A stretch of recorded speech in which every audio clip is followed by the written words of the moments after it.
Hey everybody, it's Dr. Eric Walcavage, and today on this edition of Thyroid Thursday, we're talking about the paradigm shift. And this is the thought process that I think a lot of people need to start having when it comes to how to address and help people with hypothyroidism. So kind of walk through this. If you have questions, put them below wherever the video is. We got to think about hypothyroidism not from a gland perspective necessarily, but from what's happening within the cells, because it's lack or reduced thyroid hormone binding to receptors inside the cells, which is what causes our signs and symptoms, okay? So the cell typically operates in one of two modes. The cell is either in a low stress state, what we call a homeostatic state, and the primary goal of the cell is to manufacture. So it's bringing in nutrition, it's building proteins and peptides and proteins and hormones and neurotransmitters, and your tissues are making skin, you're making hair, and you're feeling good, and you're burning up a lot of the energy. The energy you bring in, you're burning that energy up. And you're using it to make stuff to keep the body healthy, keep it functioning, and running optimally. The other state the cell runs in is what we call an allostatic state, and that's an excessive stress state. So whether there's reduced resources, reduced oxygen, whether there's a toxin, an organism, whether there's emotional stress or trauma, there's lots of different things that can create too much stress on the cell, too much demand on the cell, reduced energy to the cell, and that triggers what we call the cell danger response. And the cell behaves totally differently, whether it's in a manufacturing homeostatic state or an allostatic state, where it's more in cell defense and the manufacturing process is turned down. So you got your cell in a low stress state, the cell's in homeostasis, so there's lots of manufacturing. Inflammation is actually downregulated. Glucose, and the cells are very sensitive to glucose, very sensitive to insulin, so you don't have high glucose, you don't have high insulin.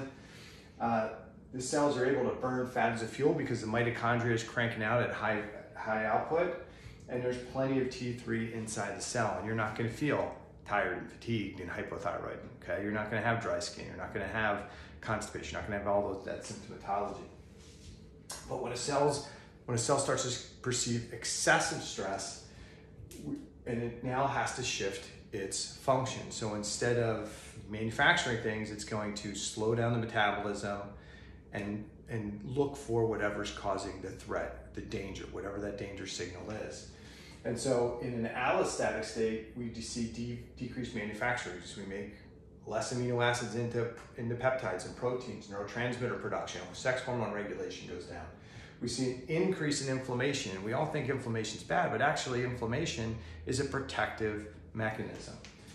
We see glucose and insulin resistance. So for all of you who have been told you have glucose or insulin resistance, prediabetes or diabetes, and you're looking at what you're doing, and you're exercising, and you're eating low carbs, higher levels of fat and protein, and yet you still have insulin resistance or glucose resistance, it's not because of necessarily what you're doing, is because your cells are perceiving some type of cell stress or danger.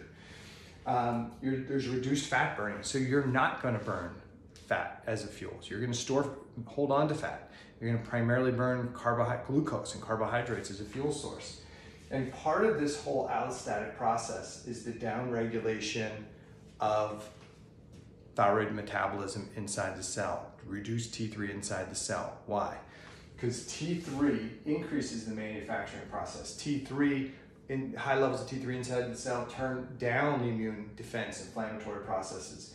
T3 inside the cell helps support glucose transport and insulin signaling. T3 in the cell is critical to burning fats efficiently.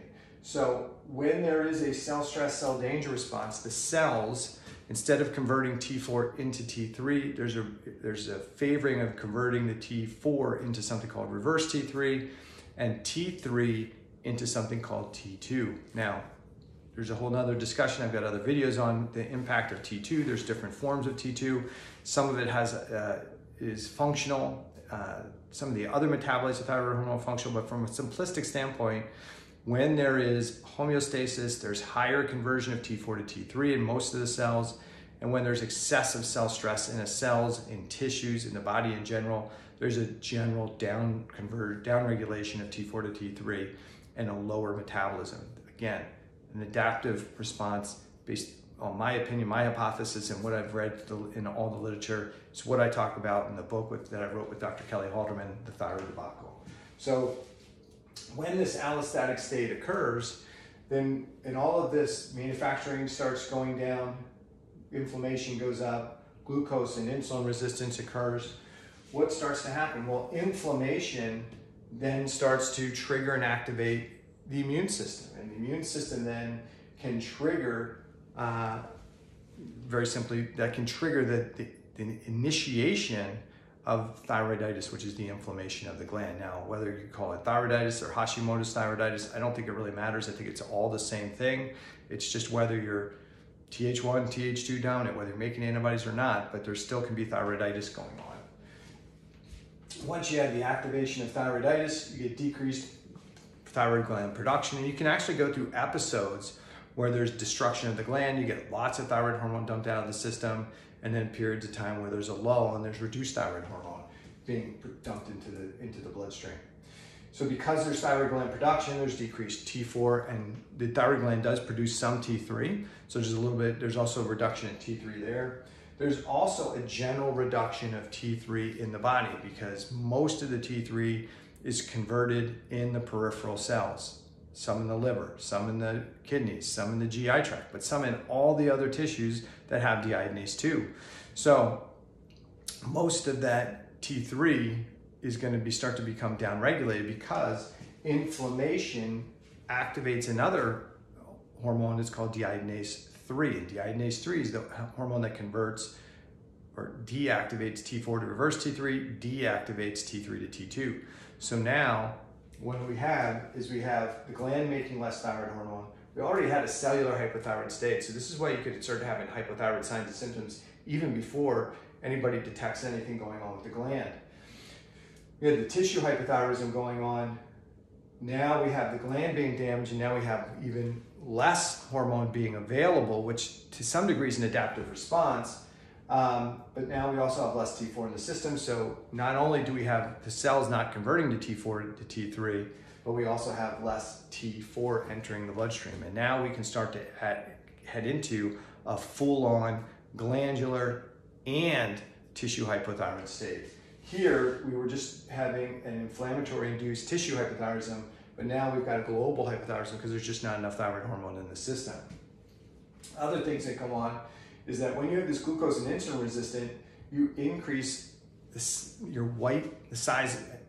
and quantity of your white adipose tissue. That means you can start storing more calories as fat. Why would your body do that? Because if you've got this cell stress response going on and you have reduced T3 in the cell danger response wants to decrease glucose coming into the cell. It doesn't want to provide resources for the threat.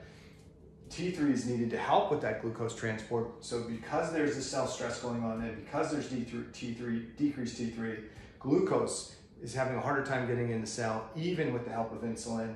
So glucose goes up in the bloodstream, insulin goes up in the bloodstream, and now you start storing more calories in your white adipose tissue. They need to enlarge and expand. And so what happens is then something called vitamin D gets driven into your fat cells to help increase the quantity and size of your white blood cells. Now you can store more calories and you can get fatter.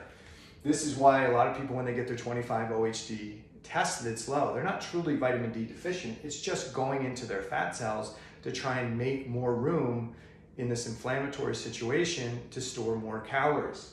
The other thing that happens is you store more calories is leptin goes up. And leptin should go up and tell the brain, hey, you're satisfied, you don't need to eat more. But after a period of time, you get so much leptin in circulation that your brain starts to become leptin resistant. And so now your brain doesn't get the signal that it's satiated. Even though you may have just had a big meal, you're still hungry.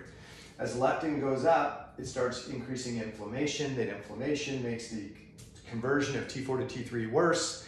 You get more slowdown in the metabolism, and this becomes a vicious cycle. So then the question becomes, should you give thyroid hormone? Should it be T4? Should it be T3? Should it be both? How much do we give? And is more thyroid hormone the solution? I'll answer those questions in part 2. All right. If you have any questions, put them below wherever you watch the video. All right. Take care.